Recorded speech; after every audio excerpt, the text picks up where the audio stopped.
Thank you very much. Are you guys ready? Yes. Thank you, members of the press. We are here in Kasipul. The DIG Administration Police Service, Mr. Gilbert Masengeli. We have our regional police commander leading the regional security team in this region, and the county security team led by the county commissioner. As you are aware, tomorrow we are having by-elections across the country. One of such constituency is Kasipul, where we are. We came here to assess the security preparedness. We have had a good meeting with our regional and county security team. Our desire is to make sure that as much as possible we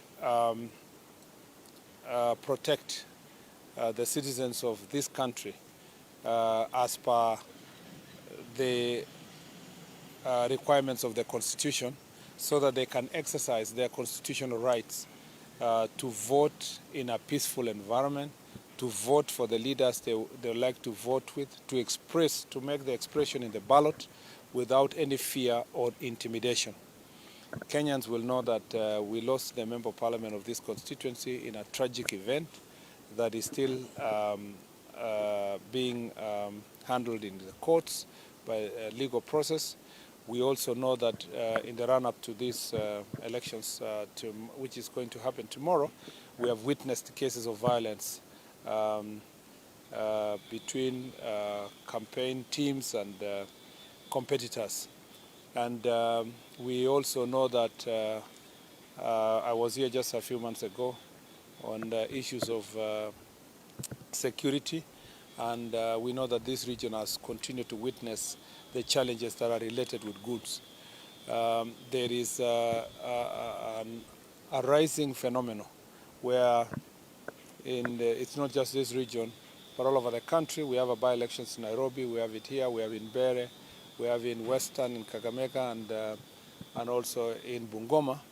And there is a rising behavior where aspirants are utilizing the services of goons to intimidate their opponents. I must say this, that we want to restore the confidence of the people of Kenya in the electoral process by making sure that these by-elections are peaceful and that they are being managed by the National Police Service, not by goons. I see many as aspirants and their supporters across the country saying that, and I saw even a leader of one of the political parties saying we'll be out there to protect our vote. There is no responsibility given to any civilian to protect any vote. All civilians, all voters, all Kenyans have a right to vote. Provision of security is the preserve of the National Police Service. And I must warn everyone, all those people who are preparing to bring goons to polling stations and tallying centers, I warn you that you will face the full force of the law. The National Police Service is prepared to arrest all goons, all criminals, all persons who are intending to disrupt peaceful elections in our country. I must assure the people of Kenya that from these by-elections and all the way to the next general elections, the people of Kenya must know that the National Police Service will impartially protect them to ensure that everybody can express their views. And therefore, I want to ask women, persons with disabilities, the old, who are fearing that they will not come to vote because they will be attacked by goons, that we have put in place proper security measures, and we have proper provision of police officers in every polling station and all the tallying centers to make sure that Kenyans go about their business safe. I want to also address these people who are going to Kisumu, to Nairobi, and to other counties to hire and recruit goons to come and disrupt elections here and other places, whether it is Siaya, Malava, and Mbeere, or Kariobangi in Nairobi, or in Magarini. I want to tell them that don't try that. We are going to take very stern action against the financiers, the transporters, anybody who owns a probox or a motor vehicle or a matatu, or which is going to be hired to ferry goons.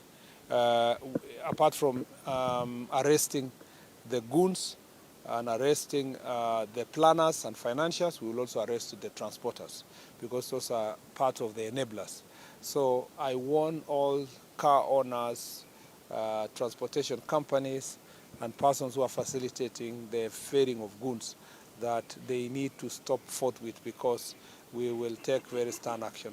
In the last maandamano, we had some people ferrying goons who burned police stations and burned people's houses, and we charged them for terror. And you need to consult them to see the consequences they faced. I still maintain my stand that anybody who is intending to commit violence with an intent of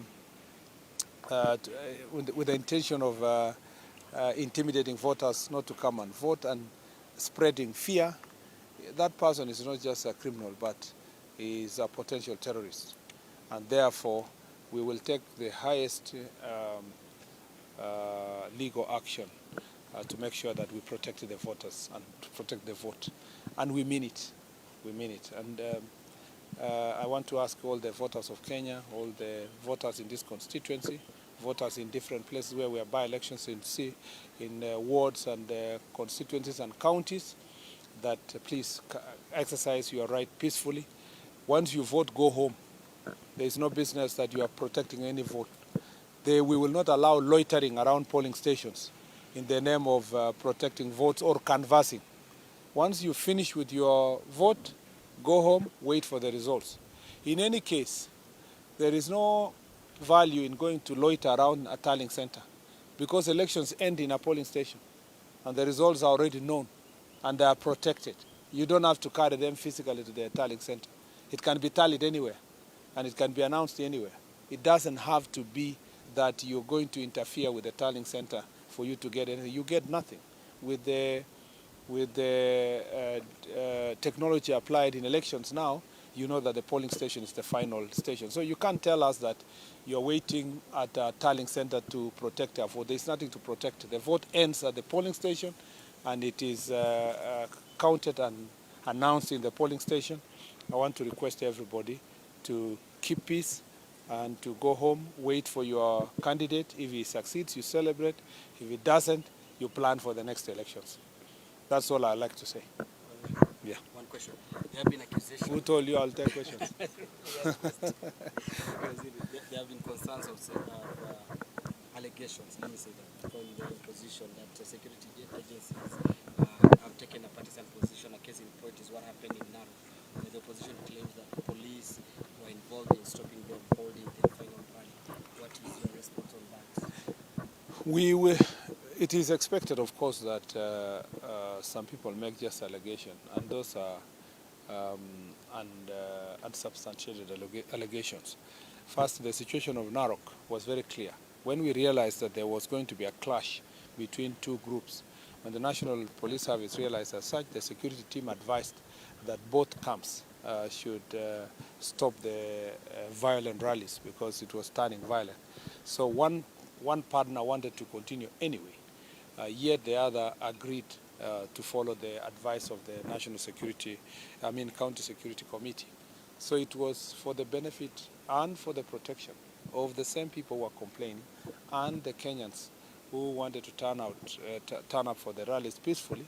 We were protecting them against the violent confrontation what was going to ensue because of this very same issue that I've told you, that some people were mobilizing young people to engage in acts of violence so that then they can blame in the police service. At least we are happy that someone is blaming us at the comfort of his house, peacefully, no injuries, no death. It would have been a different story if we had allowed the situation to proceed and people die. People would have asked, where was the intelligence, where were the security, why did security take preventive action? So we are happy to take every preventive action. That's why we're here today, because we want to take preventive actions. instead of waiting until something happens for you to come and give explanations as to who caused it and who was organizing and so forth. Every information the National Police Service gets, every intelligence information received will be acted upon so that we can avert any crisis. You know, so in security sector, people don't realize the work the security team is doing until something goes wrong. But when everything is peaceful, people think that it's just peaceful for the sake of it. They say that ukiona vyaelea vimeundwa. So there are people behind the security team that are making things work. And if they tell you, please avoid this route, avoid that route, because it's for the benefit of the people.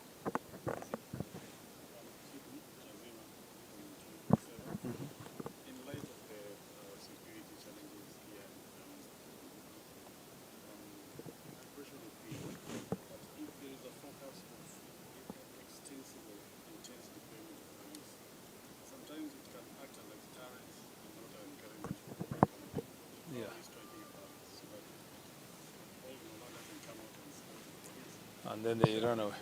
Yes, that's why we're happy to communicate through this medium. We want to assure the people of Kenya and people of Kasipul and the other polling areas in Ugunja, in Malava, all the way, Magarini, Mbeere North, Dagoretti, I mean not Dagoretti but Kariobangi, yes I think, yes in Nairobi, and in Tana River. We want to assure them that we are coming out for your good. Even if you see police officers tomorrow, and that is the message I want the people of Kasipul to know. If we see areas where their police are patrolling, heavy police presence, police vehicles, it's because it's for your own good. It's better to see the police than to see the goons. So areas where we fear that there would be planned, some people will have planned violence, or where people are planning chaos, we would like to deploy as many police officers as possible. So we want to forewarn our people to appreciate that there might be cases where in some areas you will see heavy police presence.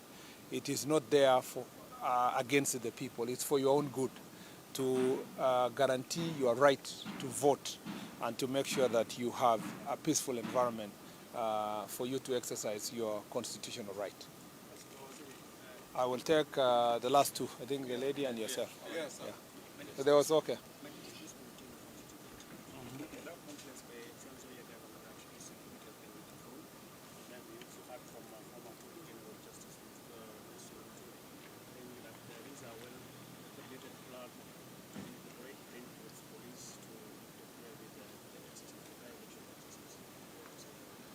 First, let me say that in terms of, and it's very good that you asked me that question.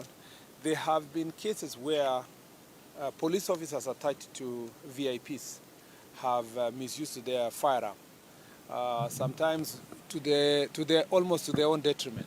You know, sometimes they can easily find themselves in the way of harm because of how they have used their firearm.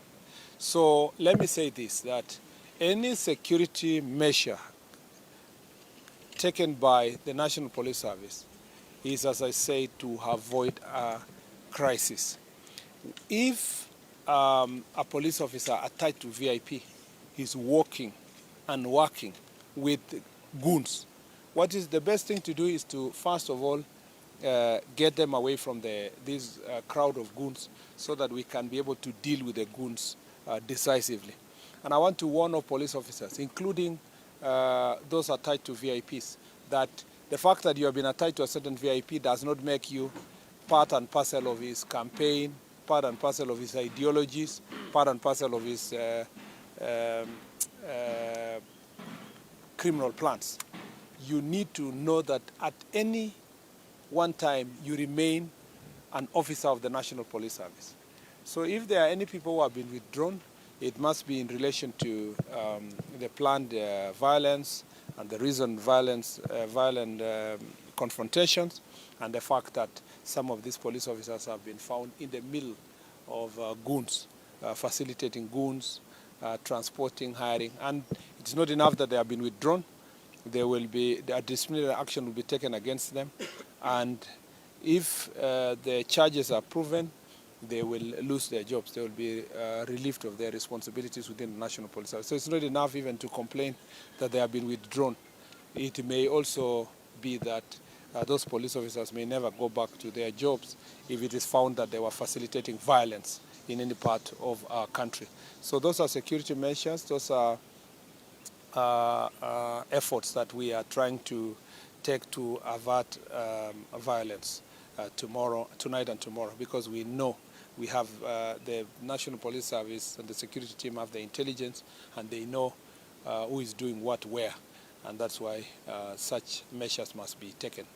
As to whether police officers will be involved in interfering in elections, we want to ask every Kenyan, if you see a single police officer interfering with any voter, please report to their commanders or report to us or share the information publicly through the media, because we do not encourage any police officers to engage themselves on electoral malpractices. The job of the police officer is just to maintain law and order and facilitate Kenyans to exercise their constitutional rights. Are you saying that this? I thought she was. Are you still asking? You answered. Okay. Then finally, Ben. Yeah, I'm asking. Are you saying that this is the exact reason for their security detail? Like, do you have specific details? I am aware that not just Natembeere, but I'm aware that a number of VIPs on both sides of the political divide, their security have been withdrawn by the National Police Service, because they have the National Police Service have a report that their officers or the officers attached to them are involved in criminal activities. Some who may be seen to be leaning to one side of political divide have chosen to keep quiet and not to share publicly what the police have done. I've seen some have decided to go public. It is not only one person whose security has been withdrawn. It is a number of people, and in both political sides, because we want to make sure that nobody is shot by a police officer in the name of he was protecting these goons or was protecting his boss. In any case, there is no boss tomorrow in Kasipul. The people are the bosses, and they are going to elect their boss. So everybody who is here, who was campaigning for a party or whatever, now your job is done.